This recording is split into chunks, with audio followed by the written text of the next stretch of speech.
two. All right, here, take two. Here we go. All right. I can't help it. My speakers are terrible. This is terrible. It is. Oh, You should fire me. No, pull it away. God. Too loud? Yes. Is that better? It's like soft and quiet, torture Erling. Those are your two volume levels on that song. Sorry, Erling. Welcome to Everyone Racers, a show designed for the world of low-dollar racing and oddball car culture. It doesn't matter what kind of Lemma Champ or Lucky Track Dog League you run, SCC or NASA, we won't discriminate, as long as you drive it hard and built it yourself. Join us each week for tech discussion, tips, tricks, news and notes in the world of amateur endurance racing, and whether it's on the spot, hella sweet, or we're lucky enough and Chrissy gives us just the tip, we're sure you'll giggle a little and learn even less. Everyone report to the paddock.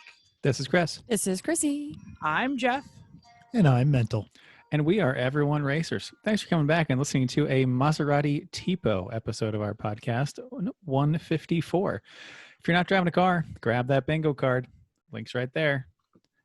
It's Tipo. okay. It's not new. Tipo. It's a 50s or 60s race car. No. Oh, okay. It was also sometimes called the 151/4, but Wikipedia had it enough as part of the 154, and I said, that's good enough for me. Right. So, Okay. yep. Not heard of that one. No, you have now. So that means you learned something today, so you can just stop listening to the show right now. And that's okay. Content filled. Yep. So what are we working on? Jeff, I want to know what you're working on first. Oh, well, I I didn't Instagram it, but I was again working on my crappy house. So Saturday it rained, so all I did was piss people off on Facebook.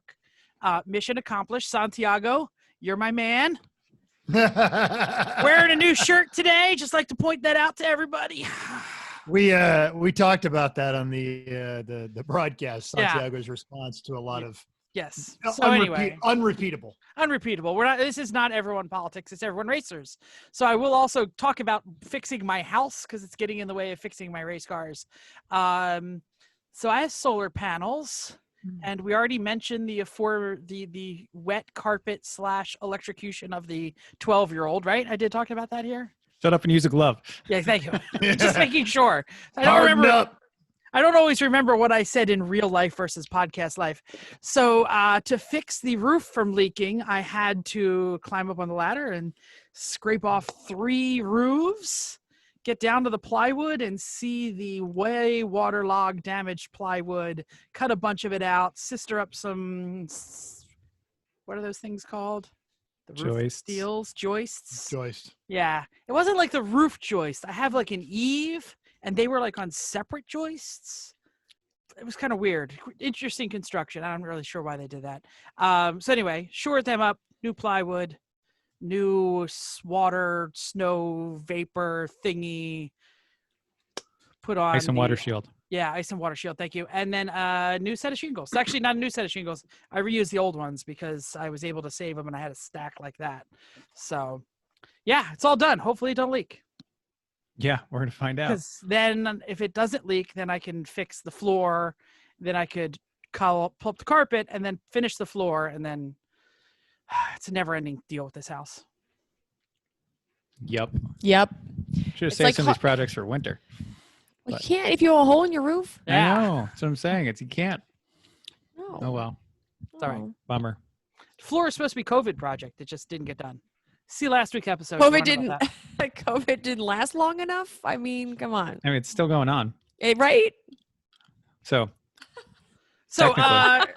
Chris, please tell us you worked on some sort of car. Yeah. I do. First, though, I figured out the trailer battery mount situation. I went to put in my new Group 27 deep cycle battery, and the mount I had made was about a 1/4 inch too short. So No problem. it hit the floor. Squish the battery in. Mm-hmm. Works great. So I pulled it out and re-drilled it and put it back on, and that was fine. And then I finally figured out why I wasn't getting 12-volt DC through the RV power converter when it was not plugged into shore powers, because there's one more fuse that I needed to put in, and I didn't know. So that fuse is in now, thanks to talking to WFCO. And so now it's really nice to get into your dark trailer, not hooked up to anything, reach up to the switch, and have everything come I on. can't wait for that. Who is WFCO? It's a company named WFCO that makes the RV power converters. You've seen them Got in it. like every RV. It's the thing Yes, with the yes. brown cover that you Oh. push and flips open. Yeah. I know what Yeah. the converter is. I didn't know the company's name. Yeah. And I So figured they make them. if it's an acronym, you should give them a shout out since they were Mhm. helpful. Not an acronym. It was just they do have good technical support. So I will say nice job for them. So anyway, got that done, which is really nice to have.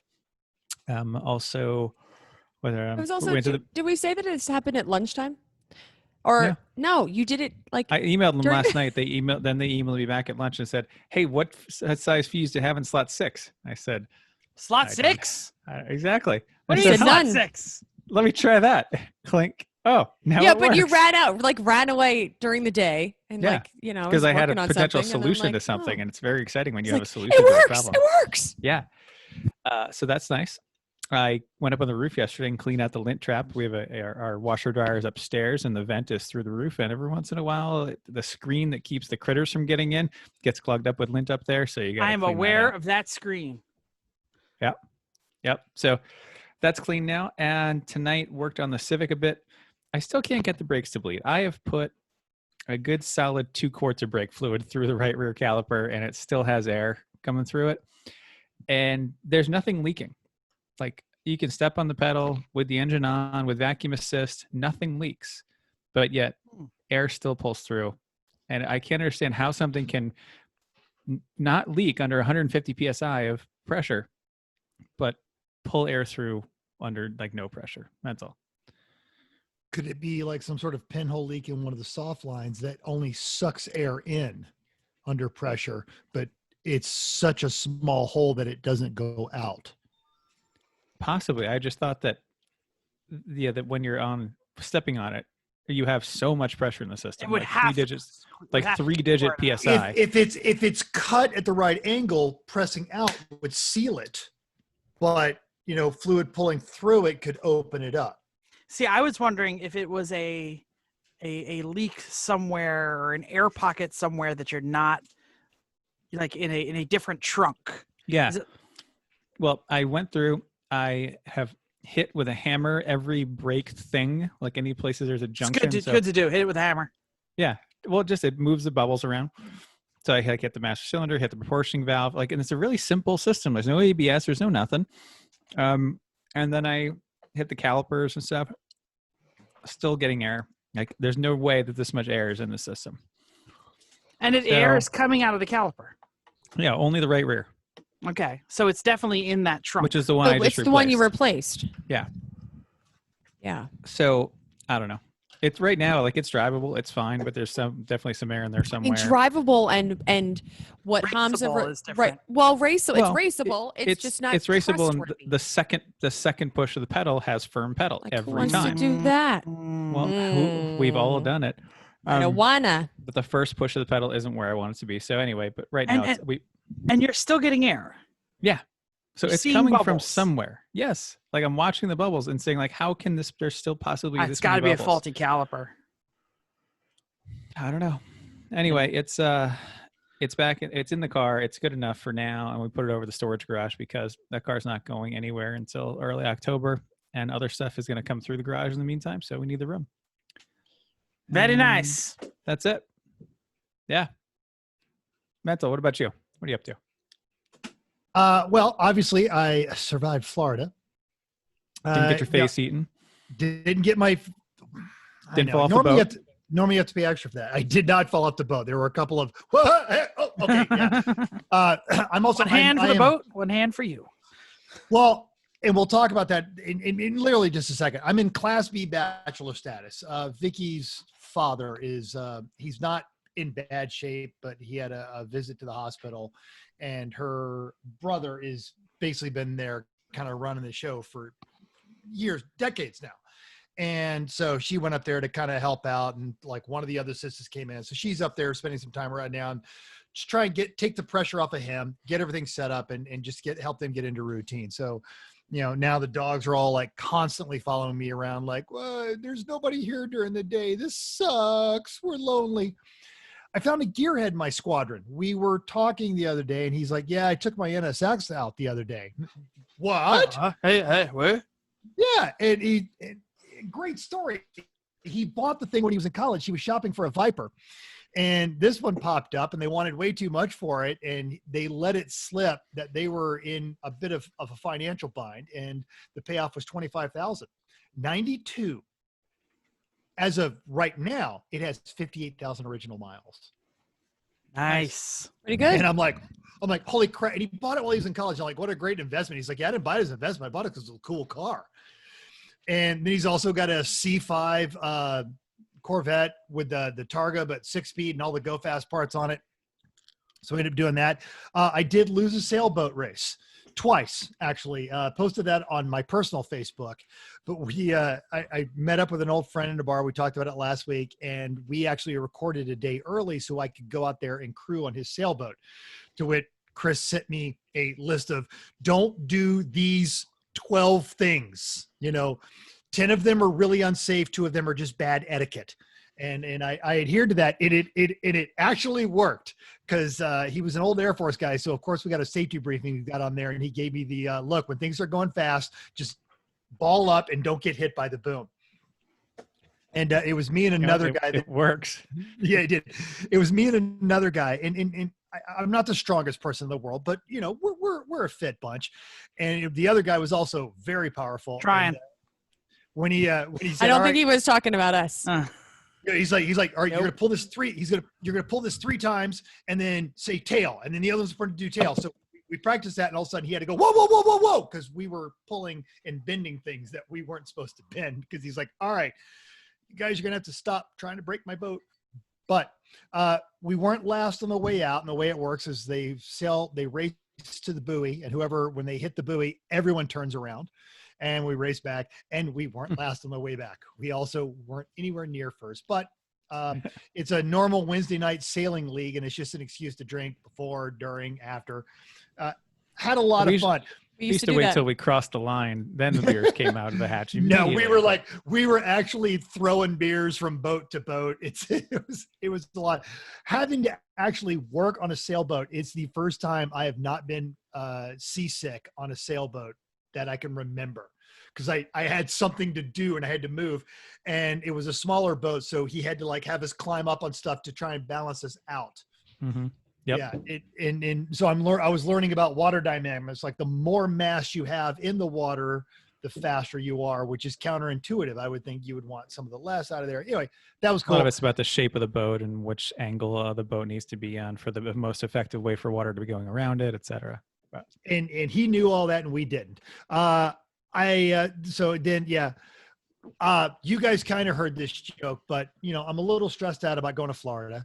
And then, there's 2 hurricanes headed for Florida. Now they found out, but I got there and I went to a bar, and I was a little stressed out. So I'm going to drink a little, and it's on the Gulf Coast. So I want to get something Gulf Coast flavored. And, but I also like my Mexican beers, especially in the summertime. So I said, hey, you know what? I'll have 2 hurricanes and a Corona. And the bartender said, that'll be 2020. Jeff, Didn't see that one on the internet at all. Jeff too busy tweeting to pay attention to that one. No, it was good. It just wasn't It was funny. good. I liked it. Oh.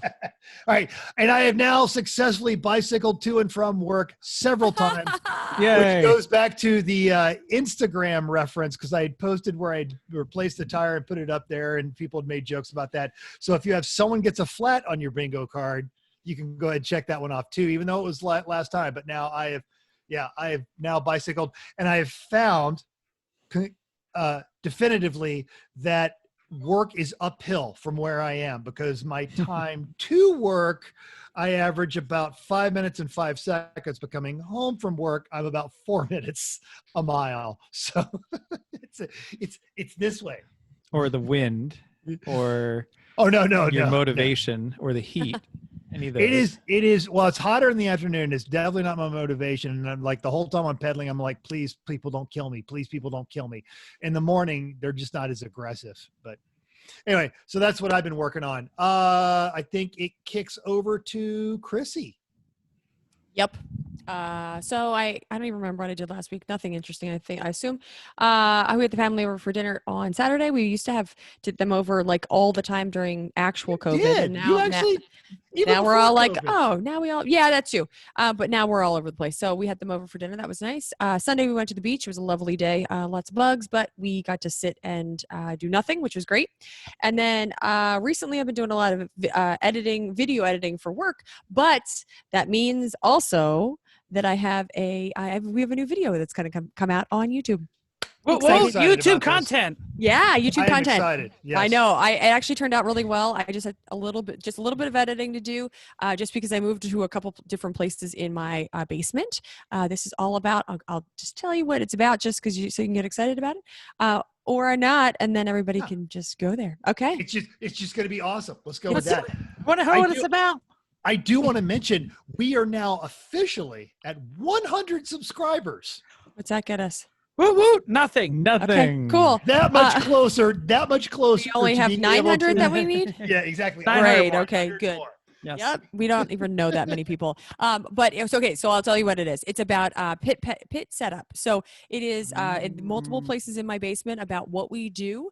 I show like our coolers and kind of how we do our setup, and then what basically you could make what it could be. But really, I know if you watch it, you will come up with one thing that will help you set up your pit when you go to your next race. So, or you might think I'm crazy, or both. Nah. Chrissy's working, Mr. Mental. We're not talking about pleasure boating or day sailing. We're talking about catching a fish. Excuse me. What? I was on a business trip. It's a line from Jaws that I was looking up while I was not. Mr. Brody, we're not talking about day sailing. or pleasure My boating. joke was talking about funnier than shocking. yours. And the fact that he didn't get your video reference, what the hell? Wow, it's all downhill from here, everyone. I've been watching this since the black and white film was up. Trust me. Okay, all right. The we'll see beaches about are it. open.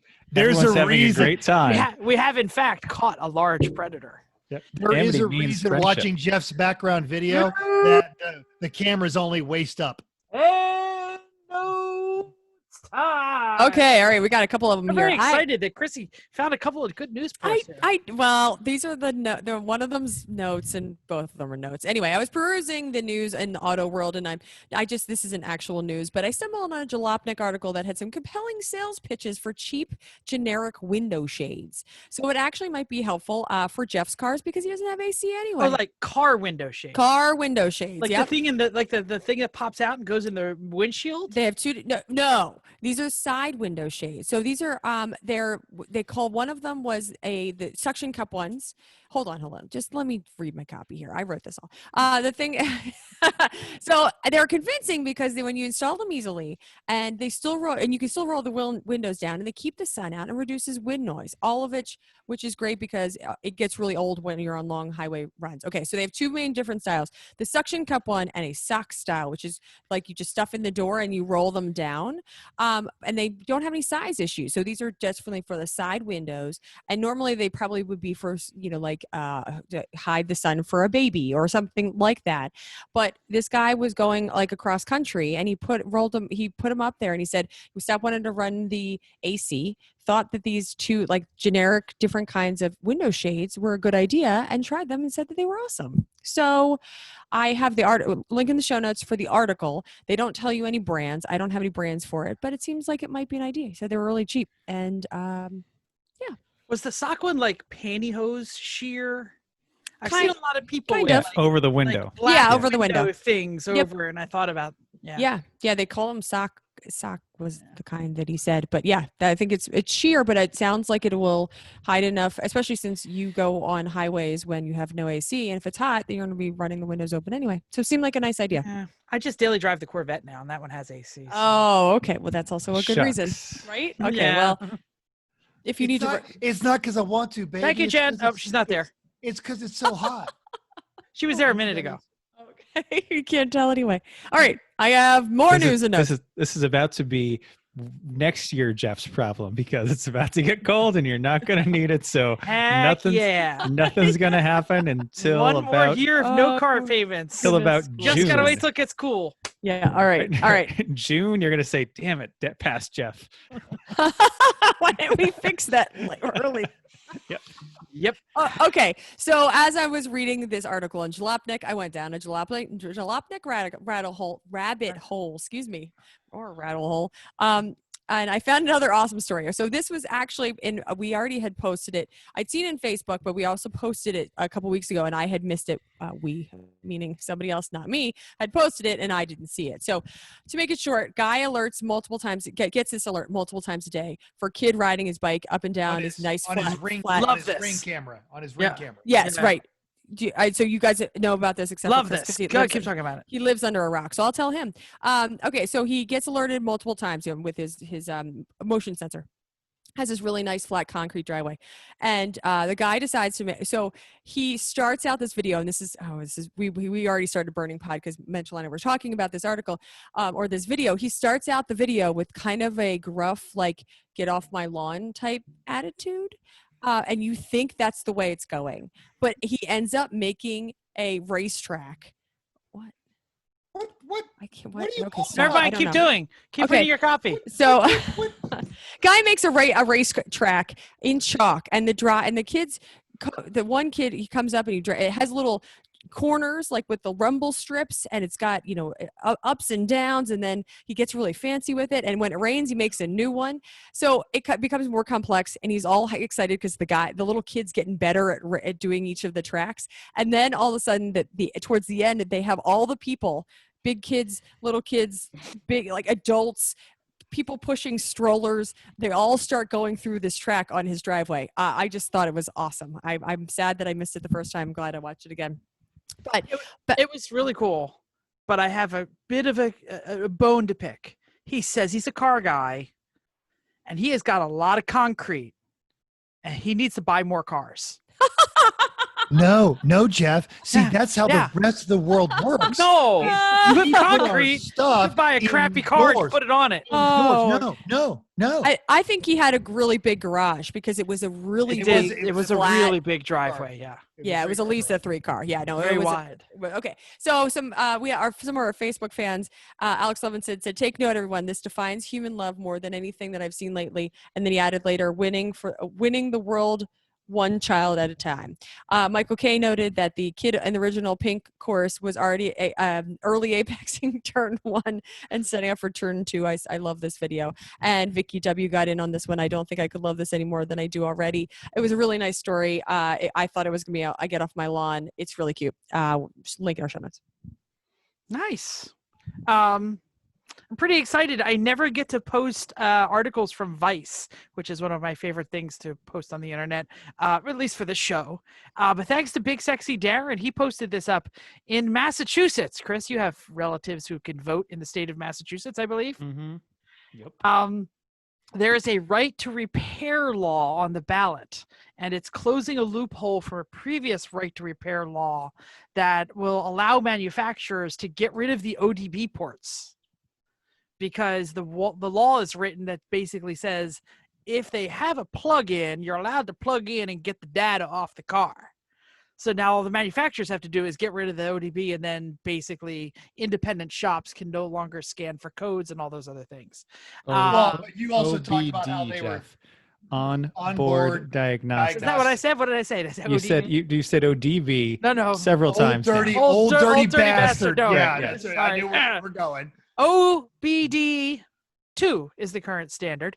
So anyway, because they're trying to close this loophole and it's on the ballot, the auto manufacturing industry is running a TV ad on the internet and television that basically says, if you vote yes on question 1, people will be able to steal your data off your car, stalk you, and sexually assault you. And they literally have a lady like walking through a dark car park and don't vote for 1 or this could happen to you. It's total BS. It's fear mongering. The primary right- was today, I think. So I don't. They were Yeah, it probably too was. late to Oh. anyone's votes. Nikes. It's a bit late. Well, either way, screw you, auto industry. Right to repair is a real thing. Totally. And this kind of thing is terrible when that goes away. Like John Deere, basically, they're big tractors. John Deere. Totally. They basically made it so no farmer that actually owns their big tractor. Then those things are all computerized now for everything, but they don't let anybody touch them. You have to pay the dealer to do anything on them. And so these poor farmers can't fix their own tractors, and it's costing them tons of money. Yes, Chrissy. This is an interesting idea. I had not heard about this, but we utilize them for the OBD ports for our trucks for work.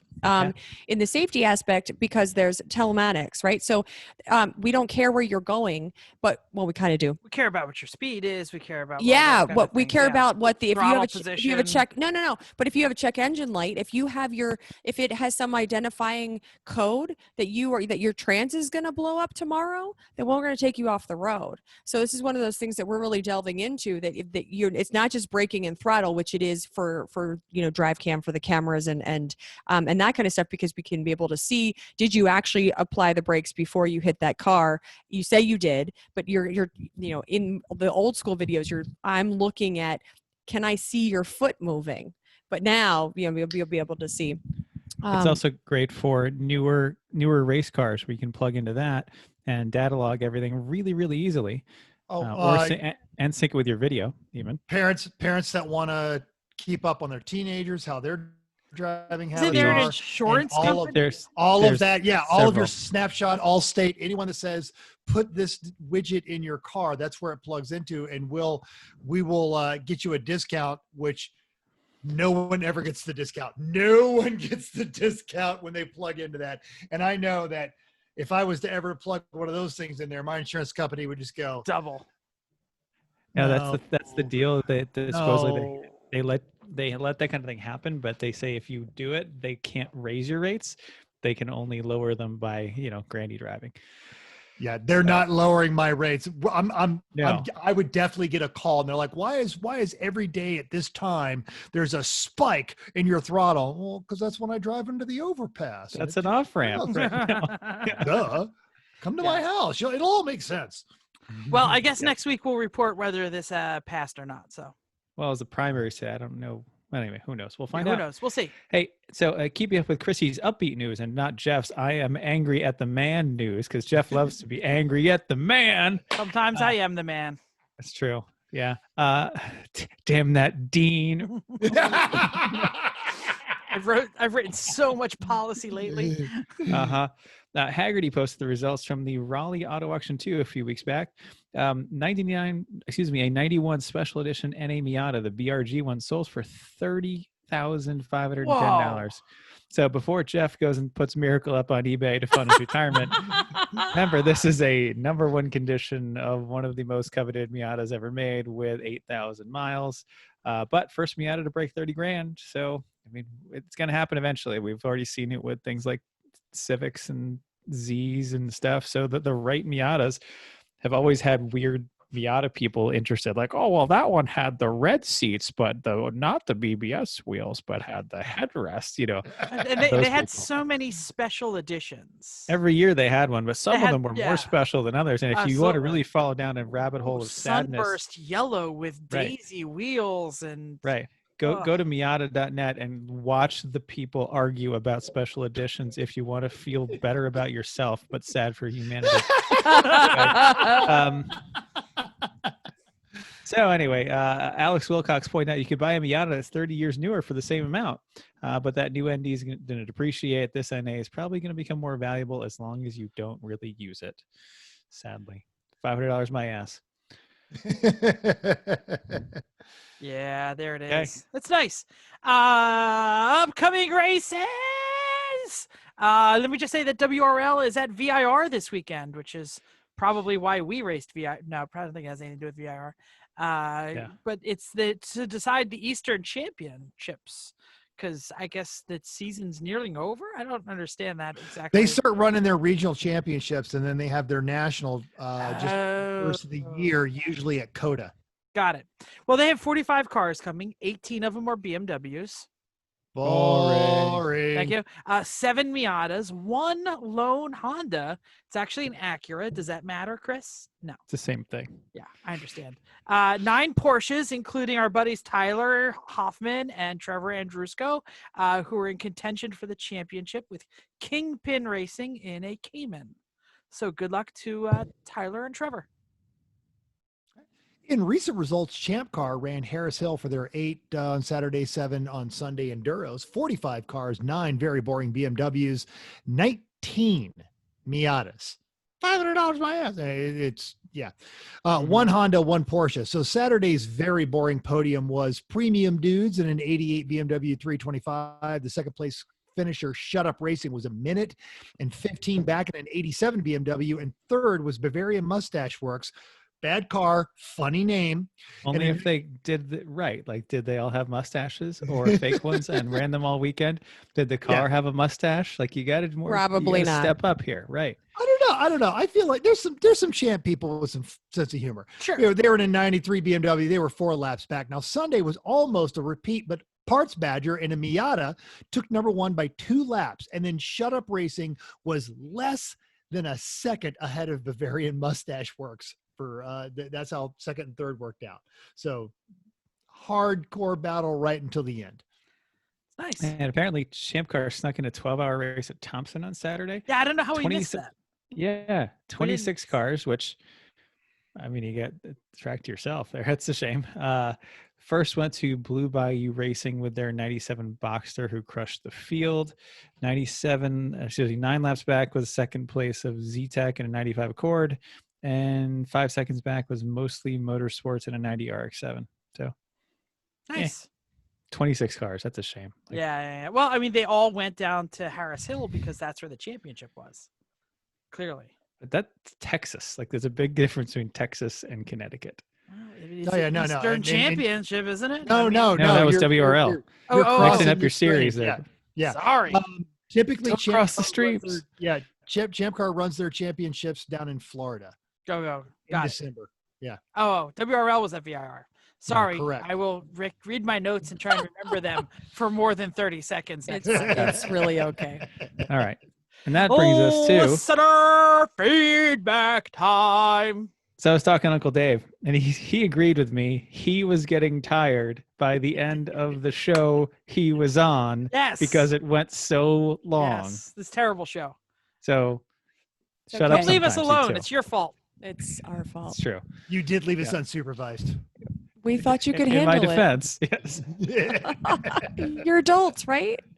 All right, we gave you some Oh, we gave you some good feedback. Hopefully you can remember that. Yeah.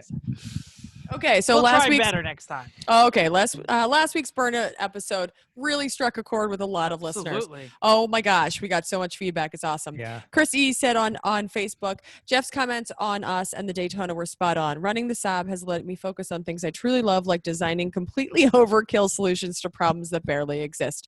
And racing, that part's fun too. And he is not wrong. That's about right for Chris. Yep. Well done. Yep.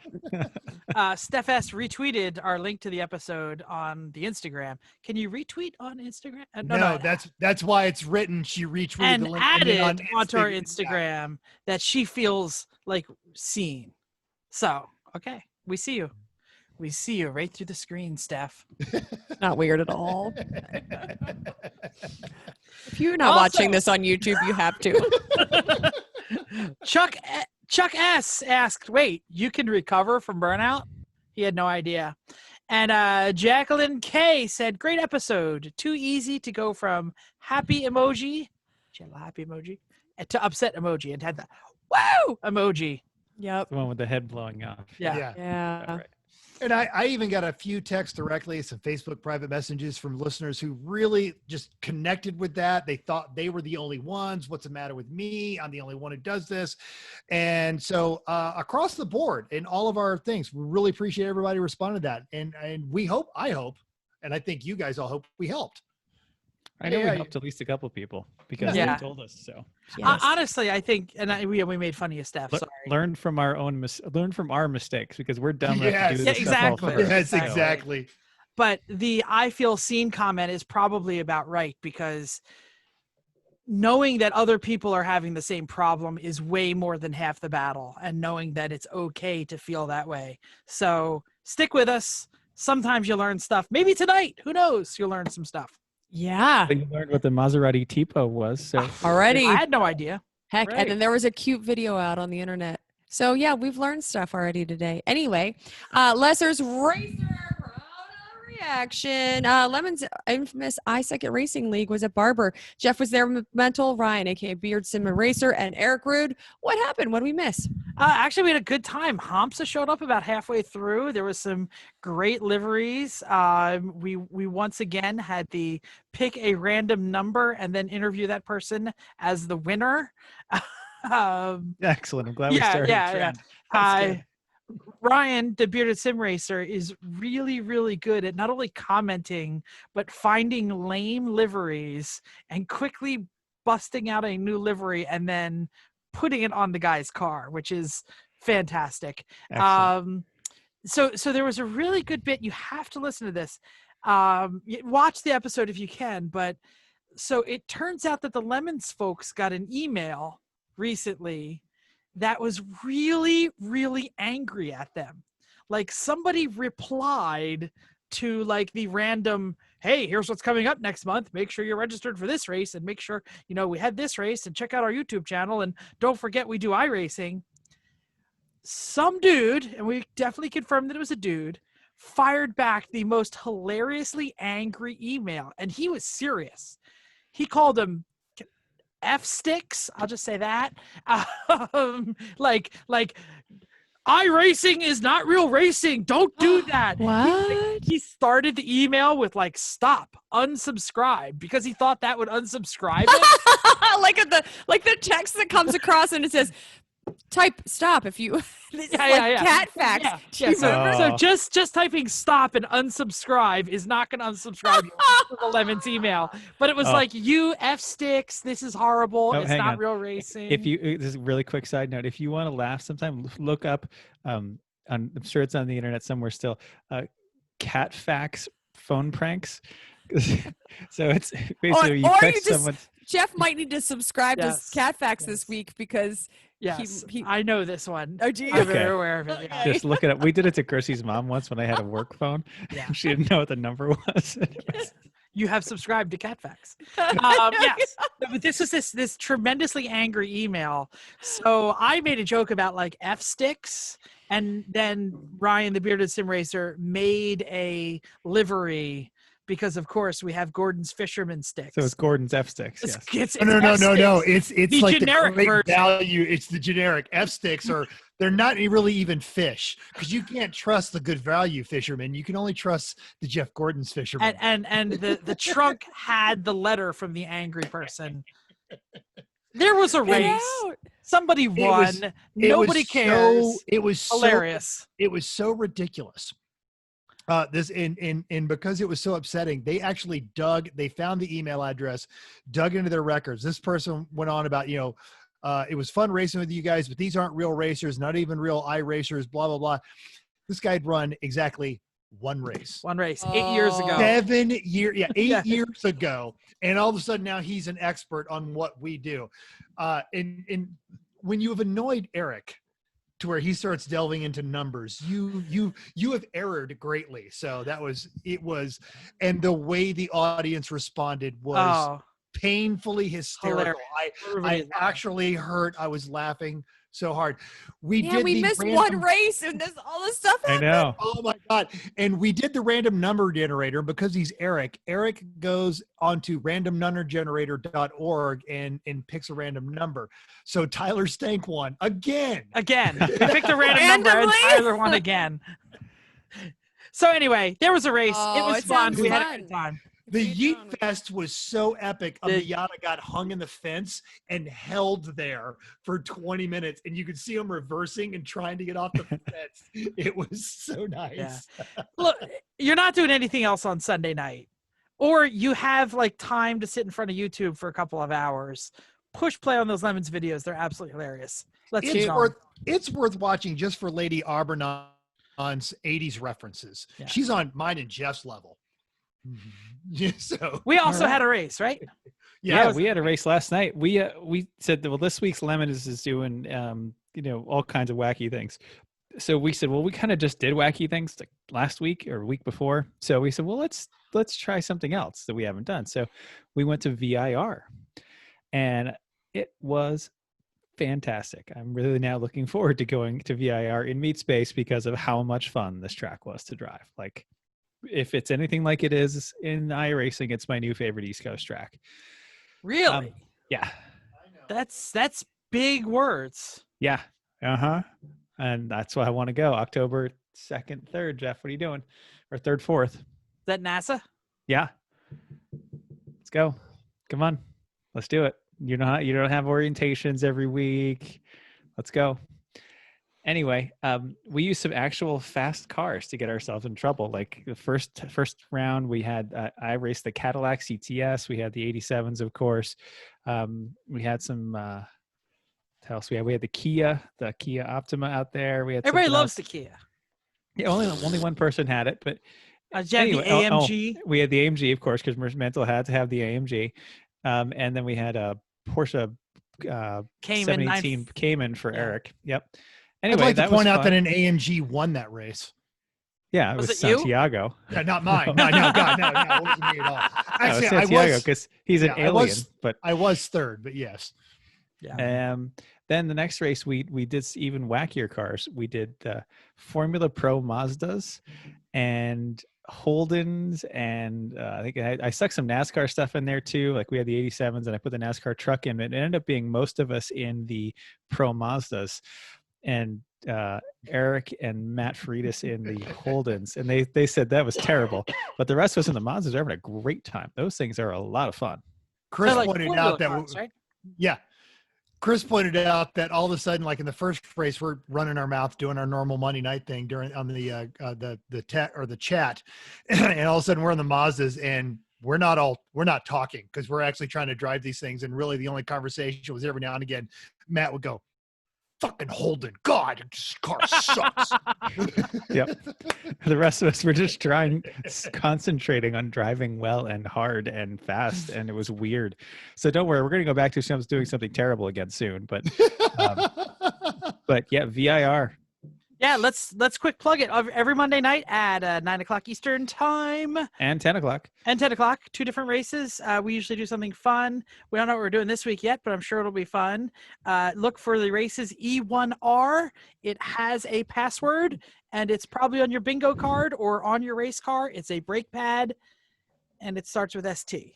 Maybe And also- request us. Yeah, And get make on sure our you- Discord. Yeah. Yes, please. There's some people that aren't in the Discord, and like, we want to talk to you, and we can't. Yeah. Like Joel came and he's phenomenal, and Yeah. And Santiago too. Like, come on, guys, get on the Discord, because otherwise, we can only hear Lamino talk about surprise things so many times. So, yeah. Hey, you know who else also surprises me? I'll say before Who's you do that? that, on the Sunday night races, Oh, when someone did something really, really stupid, we had one of our viewers, and we know this viewer personally, and he threw up there and he says, "Hey, do you know who never does something that stupid?" it's true. They did not. No? They did. No. It was in the chat window. It was Oh, that's great. awesome. Yes. So Chrissy's mom got a shout out on the Lemons races. That's awesome. There you go. They're We also listeners. learned that the dishwashing fairy's son Yes, we listens did. to us. So Yeah. Watches. Hi, Josh. He watches. He's one of our subscribers. Oh, then Yes. I'll wave. We also need to say hi to Chrissy's dad, because he reminded us this weekend he's listened to every single podcast, and he doesn't get the credit like Chrissy's mom does. Oh. Sorry, And Joe, it's you don't not- make cookies for the whole paddock. That's where I you was know. going to go. It's not that we don't love you. It's not that you didn't help them rewire the basement and the kitchen, and that you're not a marvelous person. But it's cookies. I'm sorry. I can be Here, bought, and I can be bought for cookies. He's probably saying yes. Public time. We're talking about Racing in the Rain today. No, not the book. No, not the movie. Actually putting your race This car isn't on. about sad dogs. Yeah, No. exactly. This episode won't make you cry like the first chapter of Racing in the Rain. Yes. or get you angry. Never mind. It's about actually racing in the rain, channeling your inner Senna. Who's got an inner Senna? Because rainouts are you for do, baseball players. Yes, NASCAR And people NASCAR. parking in the rain. Oh, keep now driving. that's physics. That's not the drivers. That is sheer physics Put of on trying to get a rain car. Formula No. One runs in the rain. Mhm. Not at grooved. 200. Not at 200 on banking. Sure, they don't. do. Oh, they No, go they don't. fast. They go plenty damn fast. Just put on some different tires, put some Rain-X on, and send it. Come The on, don't they like drivers- crashes in NASCAR? The least form of spectators would, and I'm sure the drivers would, and I'm sure the drivers would be awesome. It's some present company excluded bean counter and insurance going, no, you can't. But yet somehow F1 gets to do it. But anyway, It's Europe. It's the culture If you- of the yeah. sport. If you Uh-huh. die at spectating at a race in Europe, you don't get to sue. Anyway, we're here to talk about racing in the rain and channeling your inner Senna, and we wanted to Or start. your inner Jeff. Let's Eh, not go that far. Yeah. yeah. You know Well, what if was you really- want to do landscaping, then you can channel your inner Yes. Jeff. Let me you just know say what was really good in the rain? Not Audis, the boat. the boat. So there's a Venn diagram, and I wish I had the thing. I could have just pulled it up on the thing. There's a Venn diagram, and it's really like two different Venn Thing you could diagrams. have pulled up on It's- the thing. That It's there's a Venn diagram of liking to run in the rain and not liking the rain, and then being good at it and not being good at it. And you want to be in the center. Duh. But I'm saying there are people who love it who aren't good at it, and people who hate it who are good at it. So it's more than just that. Chris, why don't we start with the technical stuff? Because I know you're going to talk about some of the more advanced things, and then I'll get to the Zen. Okay. Yeah, well, we're going to do the boring things first. If I had to sum up racing in the rain, it's find the grip, and it's probably not where you expect it to be. That's basically it. And here's how it all works.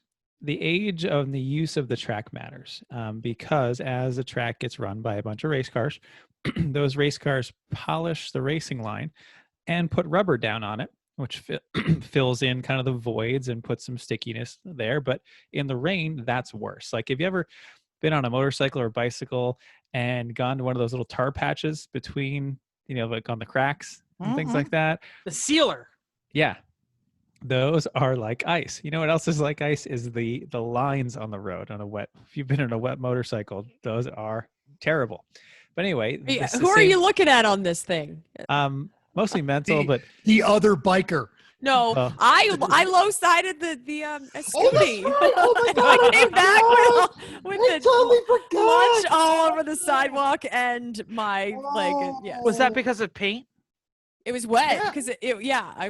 was. That it was a work weekend. Yeah. Oh my God, that was awful. Yeah. So The, so the Tour de I'm looking at France. half of you, but The Tour de France is on right now, and if it rains at the Tour de France, when they go into those little circles, the towns, they have like ginormous crosswalks, mhm. and they will the entire place will just fall on their ass when they hit Yeah. those crosswalks. That's awful. yeah. Yeah, 'Cause those because are it's so like they're slick. turning around the cul-de-sac or the traffic Rotary. circle, and half go this way and half go this way, and they'll just so straight.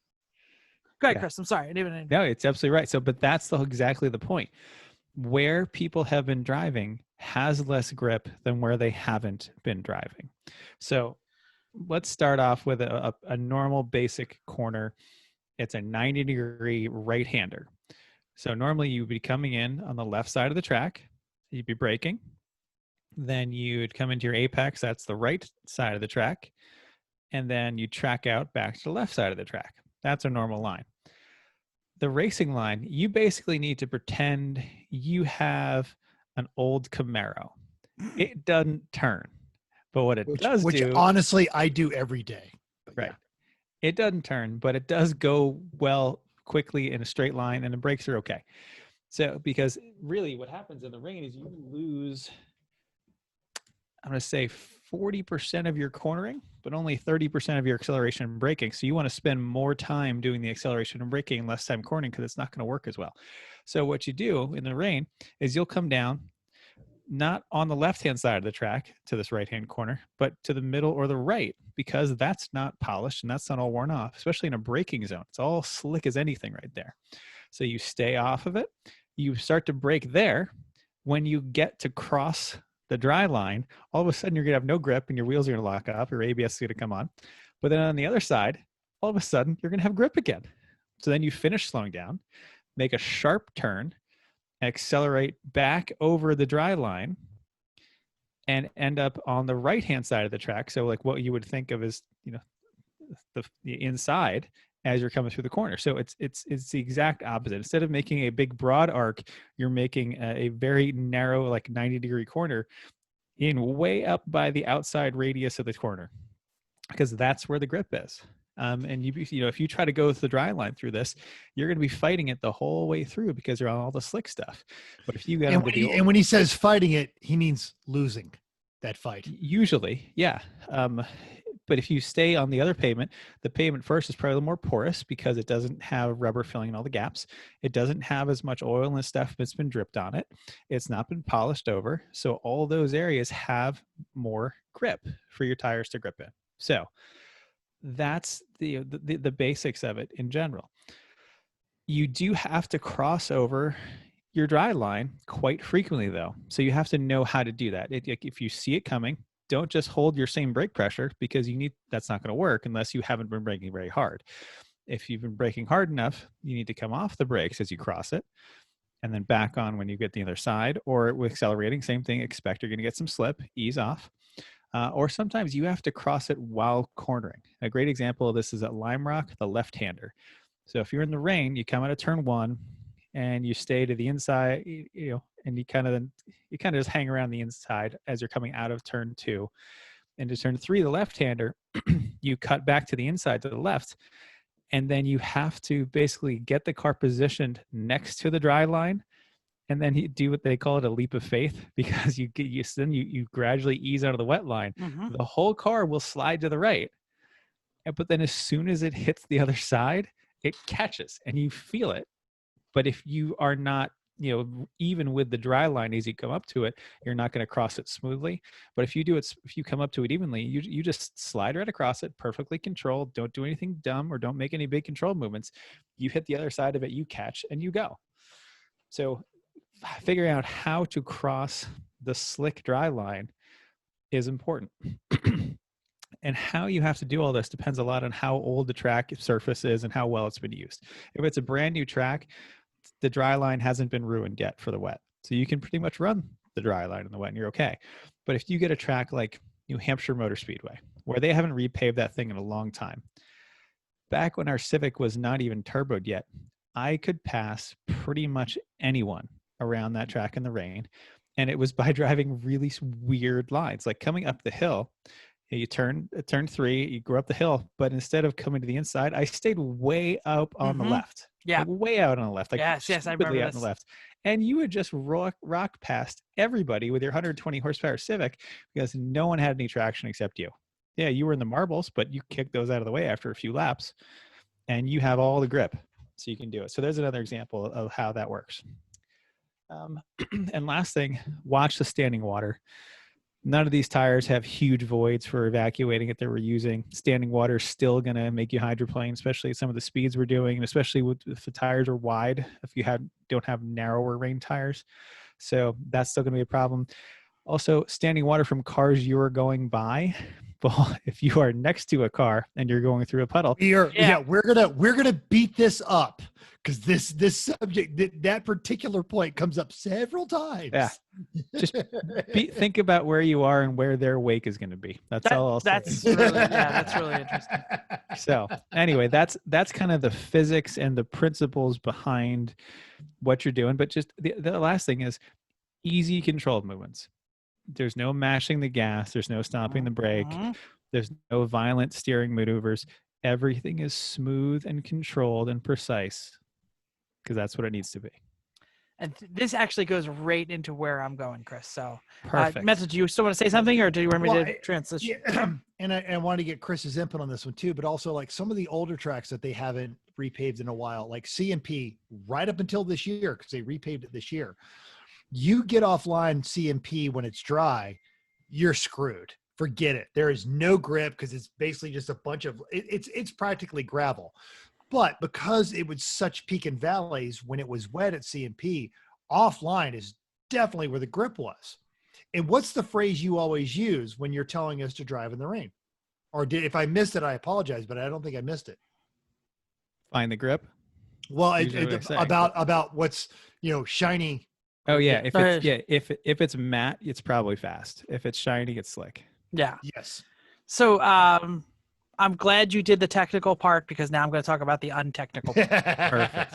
I'm gonna get some more water. Yeah, no, that's okay. You might want to hear this. You really need to check your vibe before going out in the rain. You need to get yourself in the right headspace.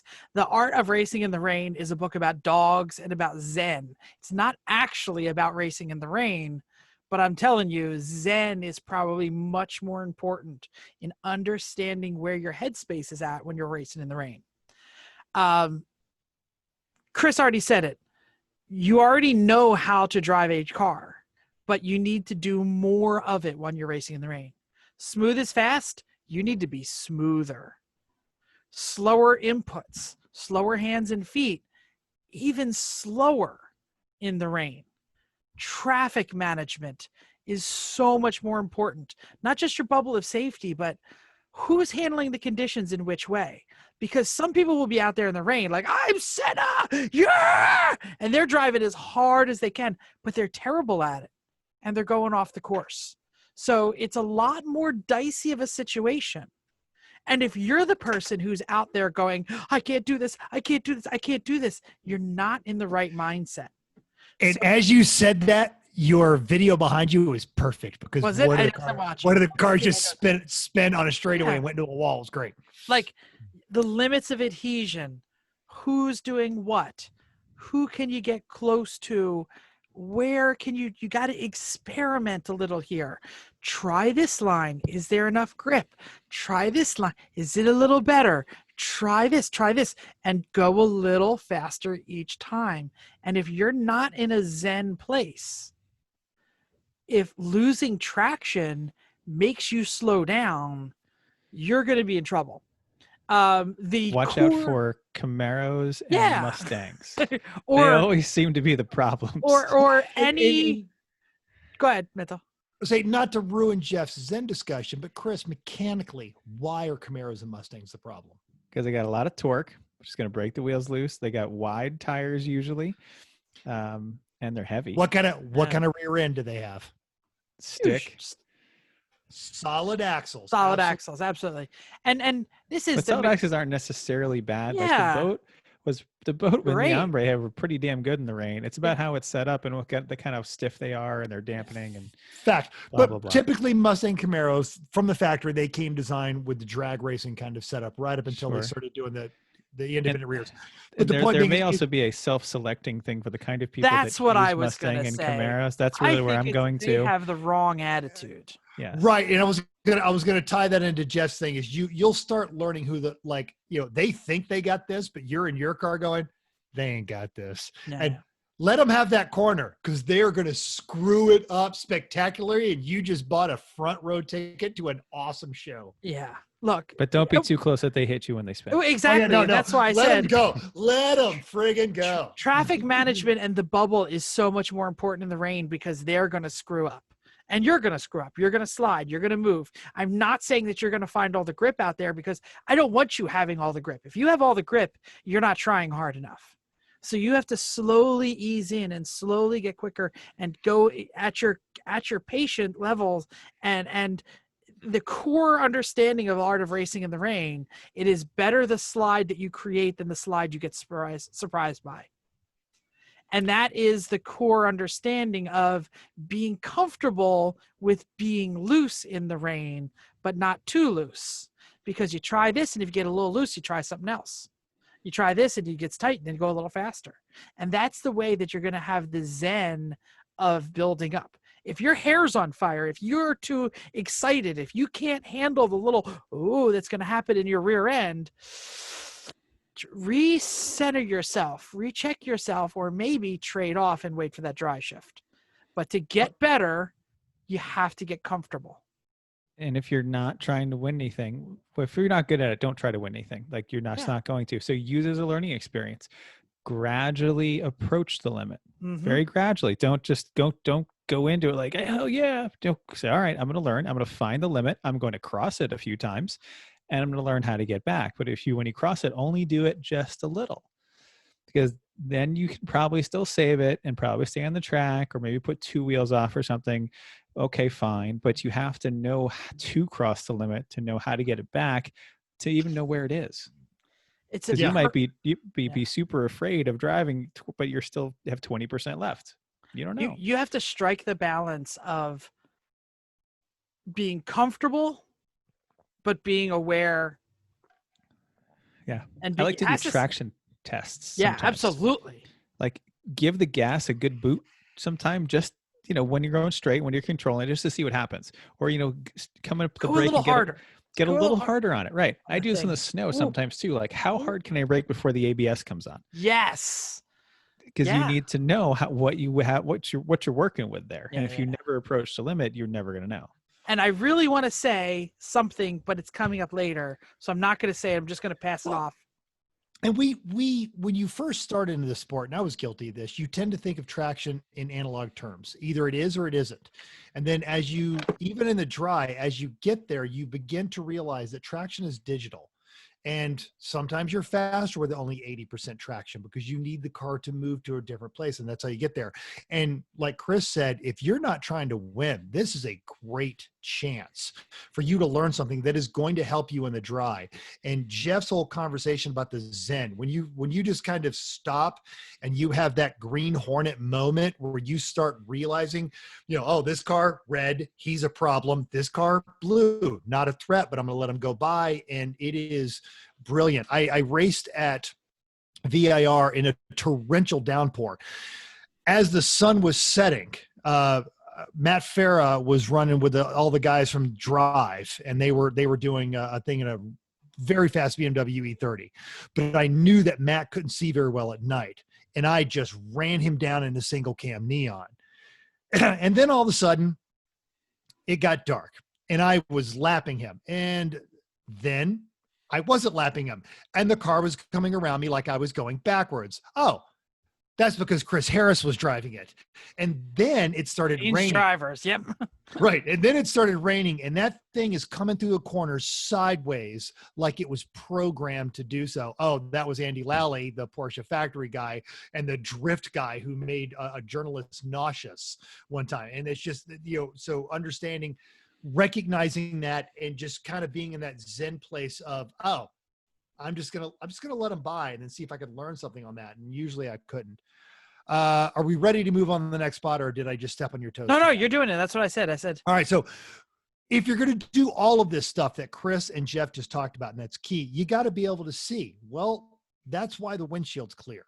That's why it's made of glass, so you can see through it. But now that you have rain coming down, there's an opportunity not only for water, but all kinds of things to get attached to that window while you're trying to drive. And you have to keep that clear.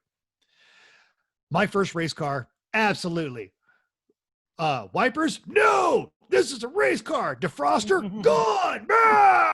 Weight savings! I will drive everything. If you're building a race car, you're building your first race car, you're helping your buddies build the first race car, for the love of all that is right, leave the wipers and the defroster. Just do it. Yeah. We pulled the heater box out of the Honda many years ago. Yeah, still regretting that one. Yeah, guess what we've done with all the other cars. Like the Solstice had a heater, had everything. Yeah, even when you try to put the little dryer vent from the little hole that you tried. Nope. The Honda, I even pulled the wiring to the rear defroster. I was like, oh, that's thick wire, weight savings. Yeah. Exactly. Left that damn thing. When you're pulling a wire, a single wire, double wire probably, for weight savings, you're doing it wrong. So I ran Champ Car. I've talked about Dustin on this show. Great guy. And I ran the Champ car. Those guys that built that car all grew up in Florida. So guess what they left on their race car? The defroster and the wipers. And you would come down the back straightaway. I'm in a Honda Accord. At max, I'm doing maybe 110. And every V8 powered muscle thing is going past me so hard, it's popping my ears.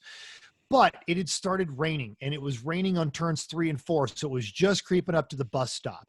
And I would go to the bus stop, hit the wipers. The defroster was already on, and every one of those cars that had just passed me was running on the flat part of the apron like they were getting ready to pit. And I was able to go around them at 110, which was all that little Honda had, but it was a great little Honda because I could see, and it was brilliant. And I was like, God, why did I ever take the defroster out of that?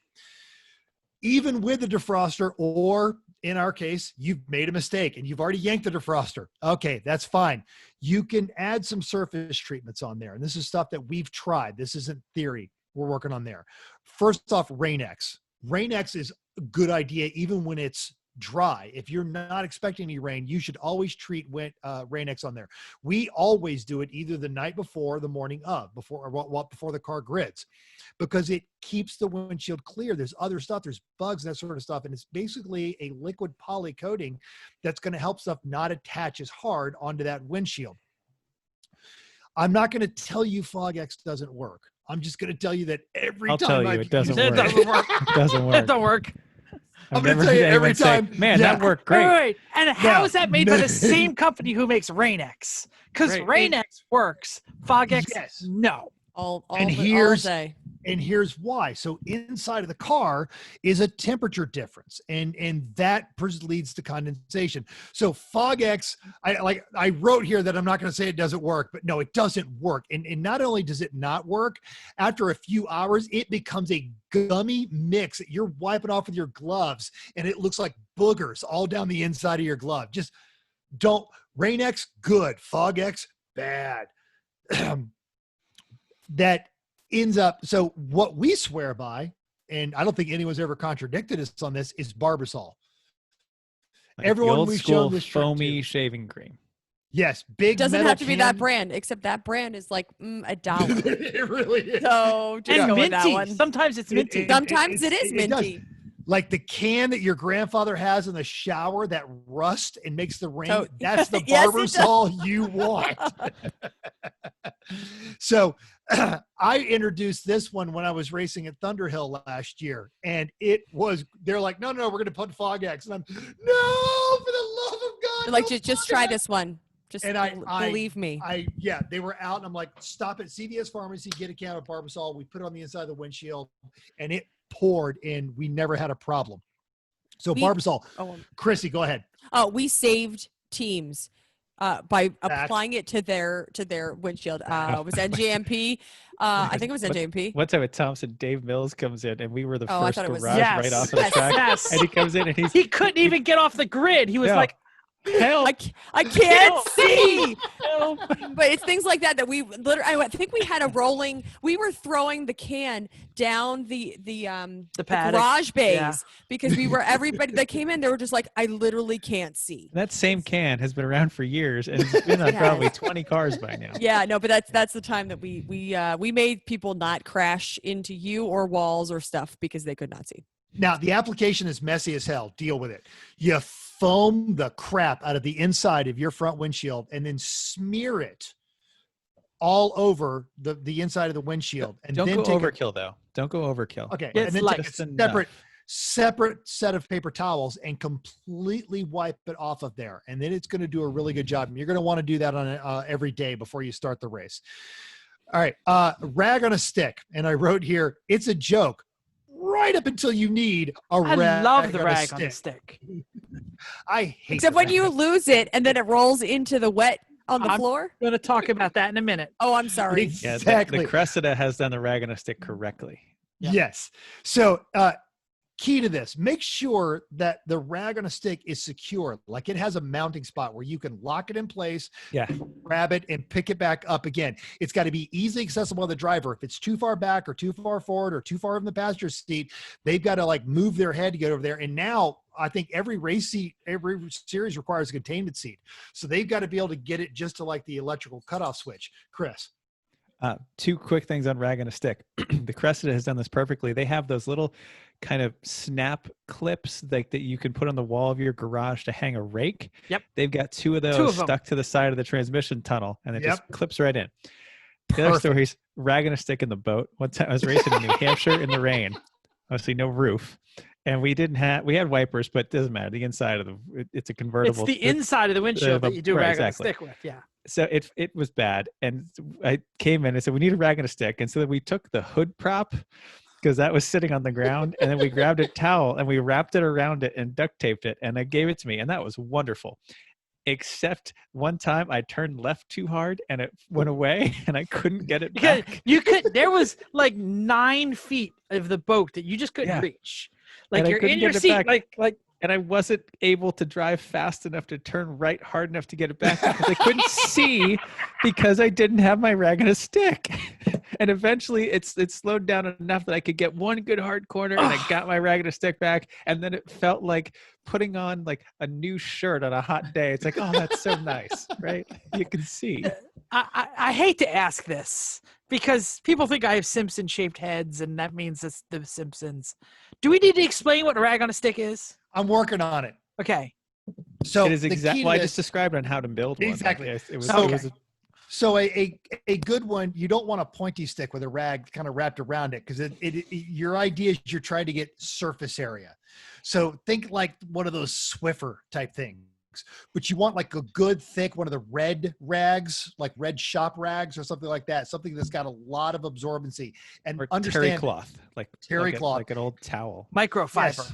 Yes, it is going to get soaked and it is just going to smear water on your windshield, but that's fine because you can see through that when it gets really bad. So something flat with a lot of coverage and a good handle on it so you could do that. So that's why I said like one of those, a short version of a Swiffer. Yeah, if you don't have anything that's short and you don't have anything, think Q-tip. No, like, you need a lot of padding. Literally the opposite of what I just said. I know. I'm saying if you don't have something flat, you need to make it bulky enough because if it doesn't conform to the window when you push it, like you can't have like a this. You need like a this. Yeah, this is okay. That's why the towel wrapped around the prop rod was okay because there was enough at it the top. Worked. We used that for years and years. There was enough bulk at the top that you could push it against it and it would flatten out and it would actually work quite well. But not as well as the actual like made for glass like wiping Swiffer. thing we have now. There's it's got this triangle pad and it's but got sometimes a you swivel. don't bring that. It was like $6. It's called like a glass cleaning wand. Yes, but it is a marvelous piece of equipment. And it's designed for like wiping the inside of your windshield. So it's like angular correct and everything. Have we spent enough time on rag on a stick? Yes. All right. So next thing. So you've already made the mistake. You've yanked your heating unit out. You have no defroster. You can put the wipers back in, but it's not helping you on the inside. They have heating grids, and this is exactly what it sounds like. It's basically a aftermarket version of your rear window defroster that you roll across the front. And there's a lot of teams that have actually very successfully used these. Now, Beamer World and a couple of other specialty shops, and we've got a link to the Beamer World in our show notes. They make the add-on defrosters for your front windshield. And have you ever seen a bad one? I haven't seen a bad one. Anyway, I mean, they could be installed kind of sloppily, but aside from that, but they're right about $100, and it's going to heat the inside of your windshield and function as a defroster. These aren't bad at all. If you've got a lot of leaks, anticipate some problems with this one, but it's a good one. You've also got the old school bilge fans, some ducting, but if you're getting into fans and ducting, you're correcting a problem that you caused by pulling your defroster out. You're trying to redesign a factory system. Just the heating grids work. Like Chris Egan's got one, and actually and Glenn on his truck too. He said they both said they turn that on, it's crystal clear, no problems. Yeah. And if you've pulled the wipers off your car, go to the junkyard and get another set. Now, here's one last wacky option: mount a wiper on the inside of your windshield. If you have a convertible like the truck that has bad airflow, it's not a bad idea. Yeah, to get like a wiper motor for an old Jeep that just kind of sat flat like that, very simple 12-volt on off, and find an arm that fits and give it a try. I mean, Right. Because what's happening is even though you're soaking wet and miserable inside your car, your body is 98.6 degrees, which is increasing the temperature, which means the condensation point on the inside of your windshield is different than the condensation on the outside point. Hence, you get fog. it's not the U that's the problem. It's usually the The 300-degree motor, exhaust. exactly. Well, I'll say motor in a and stuff. Honda, yeah, that's the and that's heating up all the water that's on the floorboard because you went next to a car through the puddle, which put a wave in the car. Yeah, which means you need to learn to manage your water. And I think Jeff's got Chris is like setting me up perfectly here because that's exactly what we're talking about. This is the water management. Because how did the water get in your car? Guess what? It gets in your car. There's no way around it. There's no But way around it's exactly what Mental says. It's hot inside a race car, and then if you add water, you get fog. So how do you keep the water out of the car or You don't. drain the water out of the car? It's not going to happen. There is no such thing as a hermetically sealed race car that you can survive. Just ask the NASCAR people. They put it in the window on the side and everybody's all pissed off. like the Daytona prototypes at Le Mans, I think those are actually sealed and air conditioned. Sure. But aside from that, Yeah. you're not avoiding this. The problem is airflow. Airflow equals water flow. So all those scoops and NACA ducts that you put in to blow air in your cockpit so you didn't puke. Yes, I'm talking about you, Bruce. All of that is Doesn't now, listen to the show. I know. All of that is now a water spout inside your car. Okay. So if you have something that flows the air like this, when you go through that puddle, the water is going to flow into this. I loved the ombre in the wet, but the ombre had giant truck windows. I mean, it was an S10 basically, and every time we went through a giant puddle, it was like a wave coming in. And this is not just like a little bit of rain. When there's standing water, you're going to get rain. All those holes in the floor and the doors and the firewalls, you should have sealed a bunch of them anyway, but you didn't. So they're going to be coming in. This is going to have a pooling effect. You need to make sure that you didn't just build a tub in your footwells, okay? Quick story. All of you know that I love the International Scout. The International Scout 2 was once celebrating the 50th year of the design. So they brought the designer into like the annual Scout dinner, and a guy picked him up in his perfectly restored like mid-70s Scout 2 at the airport. He drove him in. They're talking about it. They're talking about the design. And he says to the designer, he says, no matter what I do, my roof leaks. And the designer looked at him and he said, it's okay. I put drain holes in the floor. I don't know if that's a true story or not, but I'm sticking to it. You need to make sure that your floor drains. You have holes. You can't stop it. There's big window holes. What you need to think about here is like a sailboat. A little hole in the back is good. A hole in the front of you is bad. Okay. So seal up everything in the firewall. That's dangerous anyway. If you have something way back here behind you, that might help. If you have that 3 inches of water that pools, your rag on a stick is going to fall in it, and then it's going to be useless. That's true. You have to think about all those ducks that you put in. Can you turn Where them did off? those ducks come from? Not ducks like quack. They're attracted to water. Quack, Ducks like water. Air. Like all those air vents. Can you turn them off? Can you cover them? Do you have a rain plan? Find the low spots because Right? Low spot. Where does it pool? Water finds the lowest spot. If you have never taken a drill and gone, where's the deepest part of that puddle? You're not a real car guy. And don't be afraid also to use a mallet to create the deepest part of that puzzle. Yep. You need to think about how the water is going to drain out. By the way, because your cool suit cooler might turn over too. Yeah. Anyway, Then you're going to Get black flagged. and get black flags. Design your car with the understanding that water is going to get in it, and how is it going to get out, and is there a way to keep it out from where you don't want it to be? Yep. Chrissy, I know you want to talk about. Well, I want to make sure that we're done with rain in cars. I think so. All right, Yeah. there's a whole We've lot got some beyond this. points that didn't fall into I mean, clean I can talk about categories. But I can talk about tires quick. Whatever. we've got some points below, but I think Chrissy's stuff is actually really important. It is. Let's do Okay. tires and then go right to Chrissy and then be Yeah, done. because let's be done All with right, the we'll car. be done with so tires. If you By the way, have- everyone, rewrite all this before we get here. we do. Well, Well planned. So tires, the things that are good in the dry aren't necessarily good in the wet.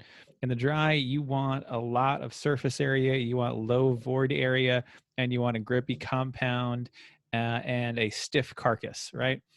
In the wet, you want basically none of those things. Stiff carcass right here. Yes, Baby. it's a carcass, that's for sure. Wait, people that are listening to this on a podcast don't know what you just pointed I'm to. flexing. Yeah. Stiff carcass, baby. Pew, pew. That's about those guns are. That's I think Chrissy's arms are probably bigger than mine. They actually are, I think.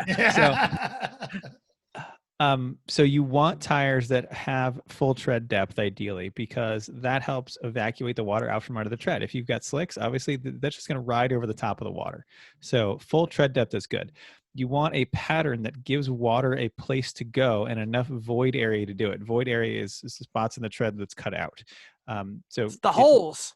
Yeah, it's the grooves, and you want enough grooves. Like you know, those tires that you see that like have grooves that are vestigial, like just so they can say they have them, right? You know, like the old Hoosier R7s, they've got like one groove carved around the middle. No, that's not going to work. You know, you need something with more void area. Obviously, you want a good compound. It's hard to know exactly what the compound is without trying it. And also, you don't want to put fresh tires out in the rain. Like if they're brand new and you've never scuffed them in, they are going to be a slippery mess for a while because the mold release compound is still on them and they're going to be terrible. So don't use fresh tires, but use full tread tires. Scuff your wets on practice day. Yep. Some examples that I can give you of tires that are great in the rain. The Continental Extreme Contact Sport is unbelievable in the rain. Like you can't believe how much you're still gripping even though it's raining. Michelin Pilot PS4s, similar. The Bridgestone RE71s are actually very good in the rain. Their compound is good and they have enough void area if they have enough tread left on them. So I wasn't a big fan of the Zenus in the rain. I didn't think they gripped all that well. They have that big outer shoulder block, doesn't do well. Same with the Rivals. So the RE71 did really good at Pittsburgh. Yeah. So I like the Continentals on my Boxster when I did track days in it. Those were fantastic. Hey, the Continentals that are on that extra wheels in your Mercedes got that thing to a 0.88 skid pad in the wet at one lap, which was good enough for sixth place. Which we have a video of on our YouTube. It is impressive. The guy could not figure out what your resume was. It was hysterical. That was the only time they ever talked about how great we were on that whole trip. That's okay. So yeah, tires matter. Don't just put on whatever you got. Don't put on what you think did well in the dry. It's not going to work as well. Can I wrap up everything about the car? Please. And then we'll turn to Chrissy. Yeah. Plan ahead. Yeah. Plan ahead.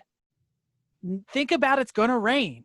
Have everything in there. Have the Barbasol. Have windshield wipers. Have a place for the water to go. Have your mindset right.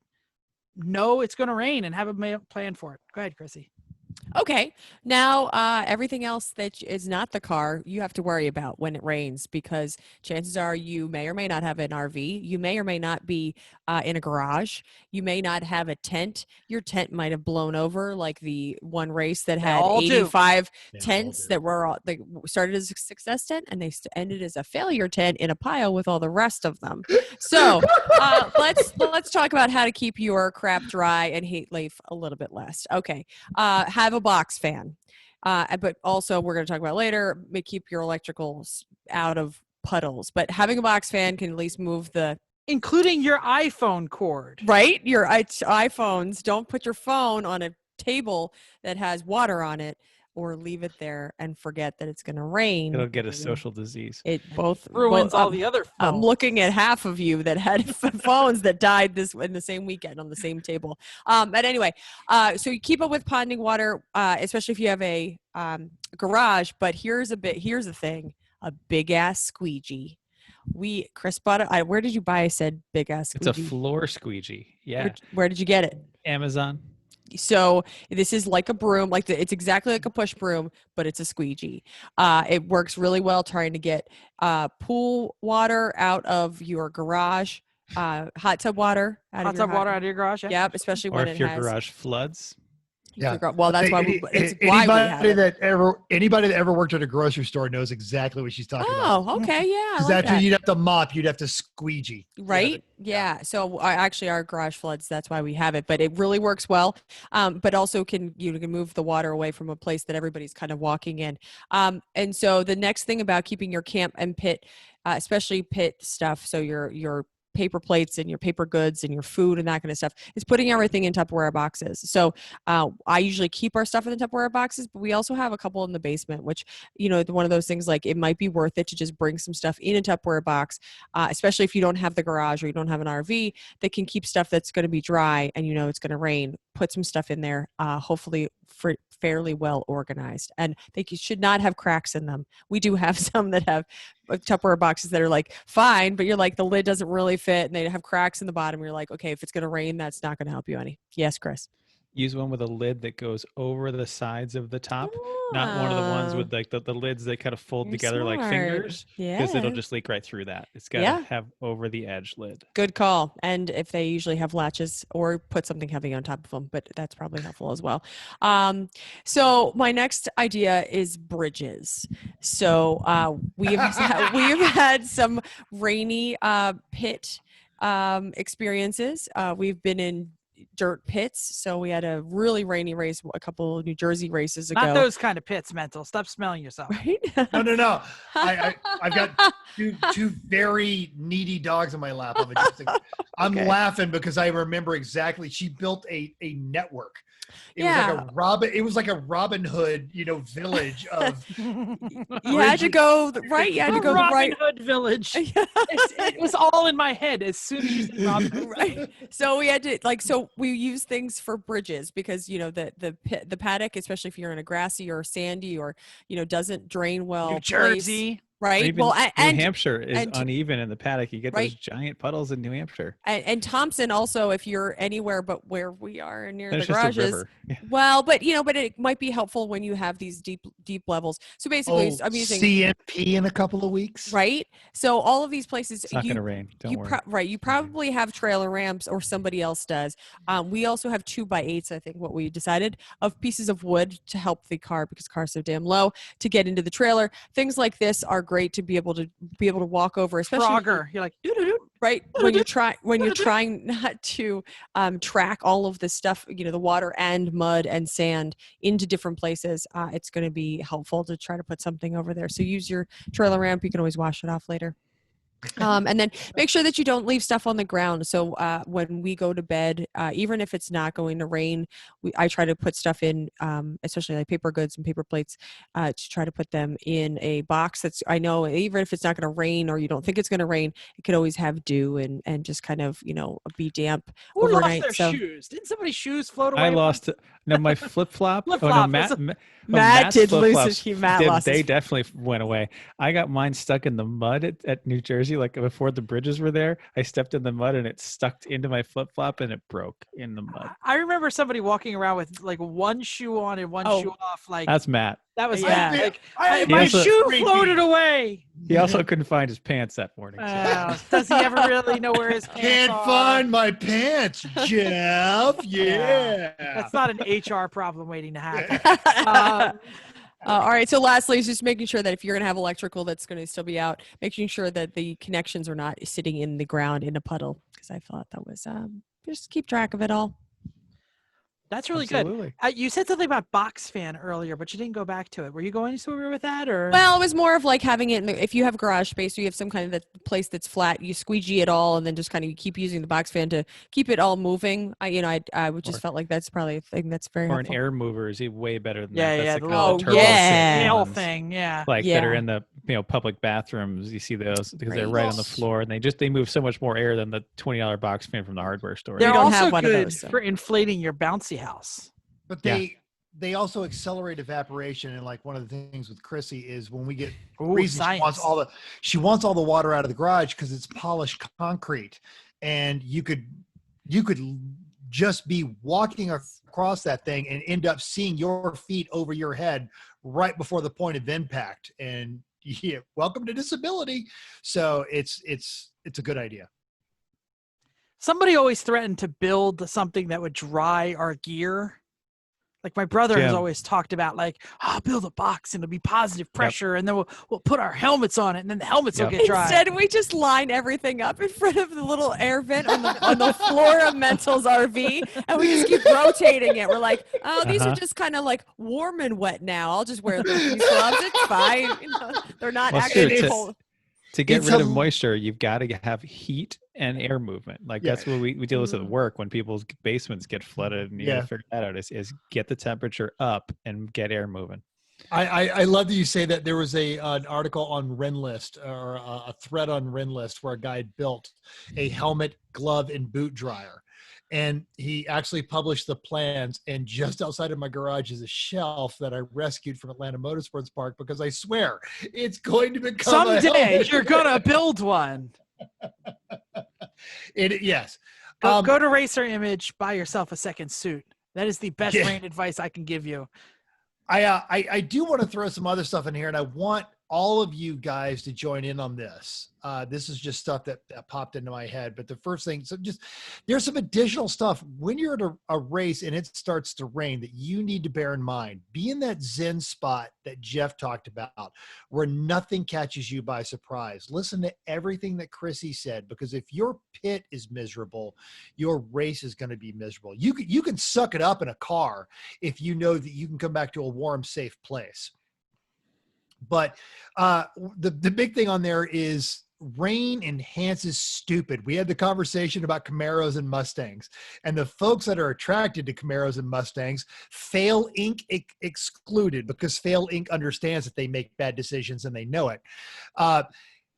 Is they just don't get it. They don't understand. Why can't I go as fast in this corner? Because there's an inch of standing water, you moron.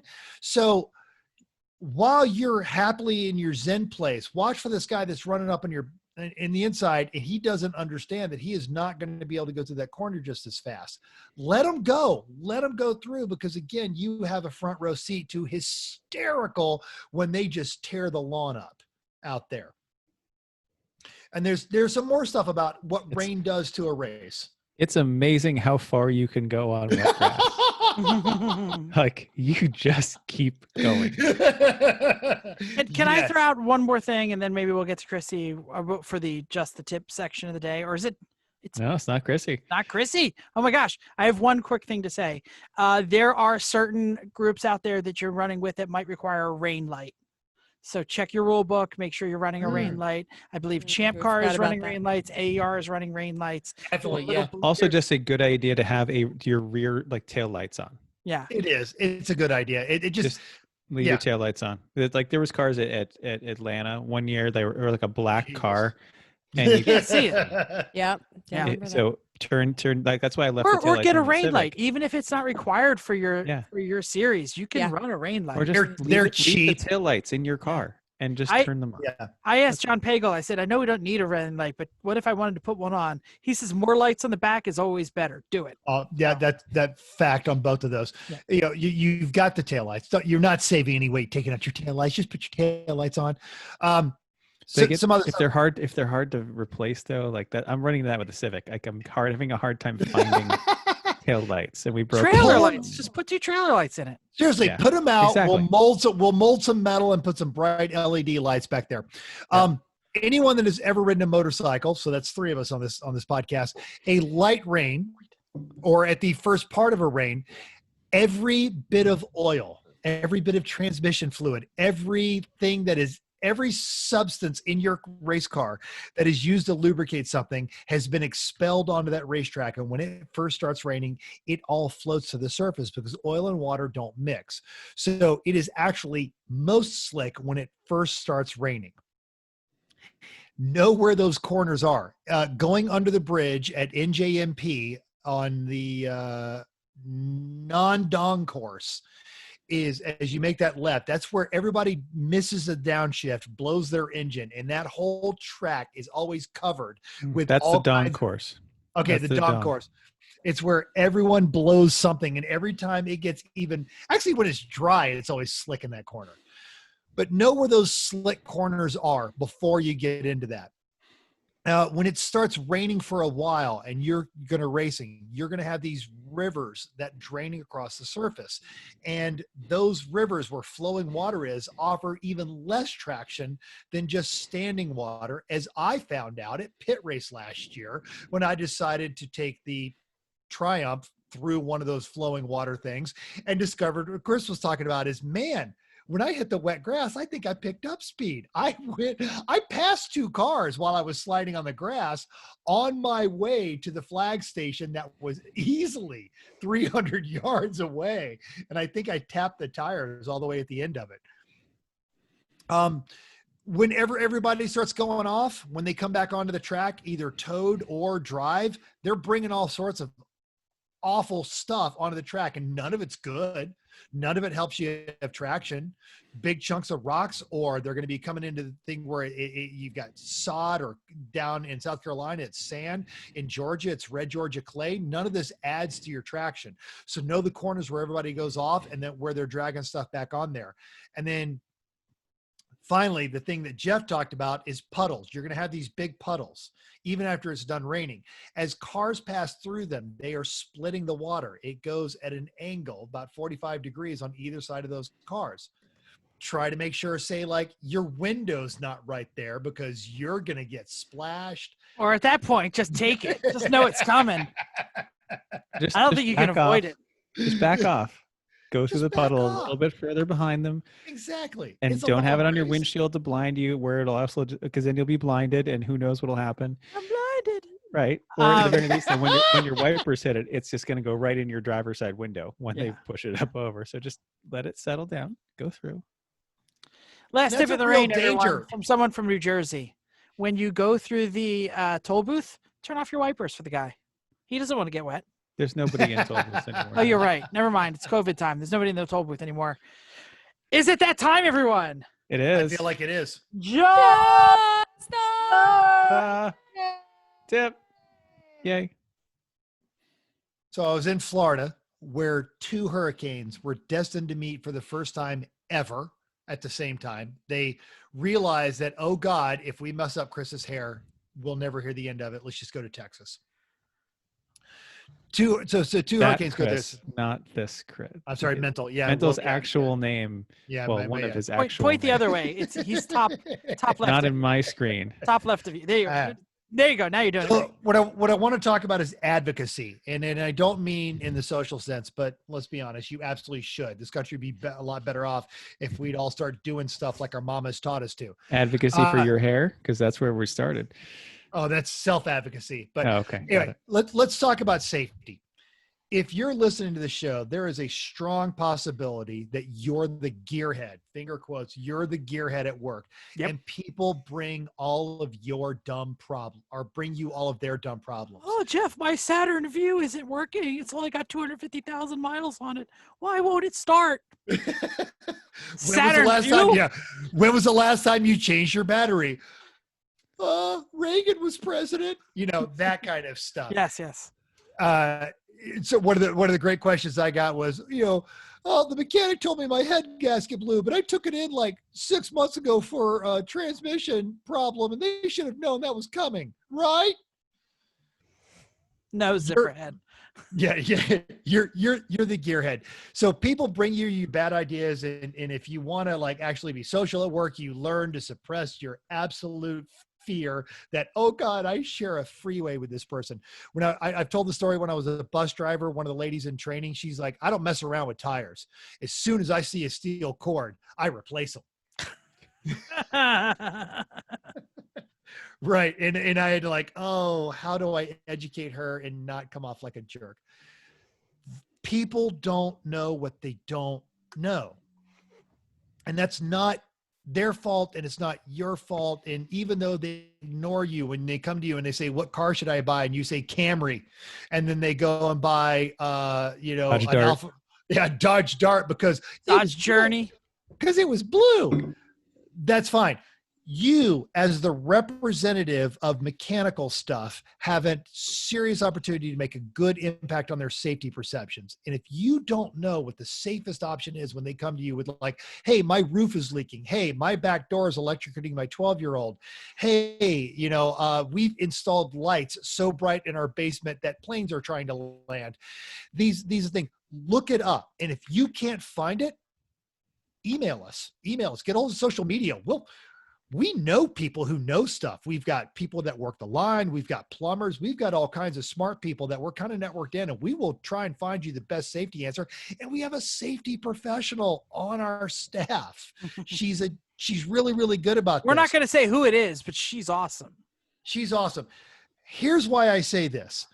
Whenever I'm about to do something, this relationship has been 10 years now. Whenever I'm about to do something stupid, like the other day, I had to change the battery in my carbon monoxide detector. So I grabbed the chair from Vicky's desk, which it pivots, on wheels. circles on wheels. Yeah. And I'm about to get up there and I hear Chrissy going, hey, safety, don't be, and I'm like, okay. And I take the extra 3 minutes and Jeff, just stop. What? Jeff is chair surfing. I kind of hope he falls off because then I feel like Then it's on try. video. Yeah. I know. Yes, Darn. exactly. And I went and Great. got the folding step ladder and I did it properly. Why am I saying all of this? Because you like to hear yourself talk. Okay. The other reason Now I'm you see saying what I all was of this. dealing with. Yeah. The other reason I'm saying all this, half of the casualties from Hurricane Laura, half of the casualties from a Category 4 hurricane that made landfall and flooded right behind another hurricane are from carbon monoxide poisoning. Folks are running their generators indoors. Chris gave a great briefing about how you do these generators safely. And I wish more Louisiana listened. People do dumb things, not because they're evil, not because they deserve it, because we as a nation have lost that craftsman mentality that Jeff's grandfather and to a degree my grandfather and Chrissy's dad have possessed for years, and they're passing on. Not everybody has those skills. And if you're the gearhead, you have a chance to, God's honest truth, save somebody's life. People came to our pits because I can't see, and we had a solution, and we're doing it because it was the right thing to do. And folks are going to come to you with really, really bad ideas. Oh, hey, can I trim my tree outside my house with a chainsaw that I just duct taped to a pole? Yes. No, you can't. Yes. Go to Video. Hold my beer. Yeah, hold my beer. Look, man, go to Harbor Freight. Here's this thing. It's like $50. Use it and then turn around and sell it on Facebook Marketplace. You'll be fine. Do things the safe way. So, Sorry. Get the music ready. That's one way. This is like when the NPR that's the host. wrap it up. When Yeah, the exactly. The I'm Oscars getting are my coming. Academy Award. Yeah. Wrap it Here's up, my- Mental. No, I'm kidding. You could be the Sorta. missing link between their craftsman grandparents and what they know now just by doing a little bit of research and advocating for safety. And we as a nation need you to do it. 8 people died from something unbelievably preventable, and that's a tragedy. That's it. That's my just the tip. Safety. Honestly, that's not a bad tip. It is. Yeah. Anyone have anything else for the good of the order? Anybody know what we're doing next week? No. We'll figure it out. We'll figure it out. Maybe CMP 24 prep because Oh. 3 of us are going to be there. Oh, not Oh. just CMP, but High Plains Raceway 24-hour. Uh-huh. Yeah, Did here's you like know? there's like 10 guys doing that, I heard. We'll talk about that next time. Did you know that? Thank you for your downloading us. We hope you'll enjoy this week's edition of Everyone Racers. I hope you'll join us next week to hear the rest of Mental's story. We also hope you'll join us in the world of driving, racing, and building, because everyone can be a racer, even you. I'm pointing at the YouTube audience. If you enjoyed this podcast, subscribe. It's totally free. Go to iTunes, give us a 5-star rating, push the button there. Like it's right over, it's here somewhere. Subscribe, all that good stuff. Hit the bell. Even if you hate us, give us 5 stars. Tell us why. If you have any questions or show ideas, drop a comment on our Facebook page, Everyone Racers, or email us at everyone.racers@gmail.com. Find us on the Instagram or the Twitters or at everything else at everyone.racers. Thanks again, and until next week, keep the shiny side up. Unless it's all shiny because it's wet, then just keep the wheels down as I search for the stop button.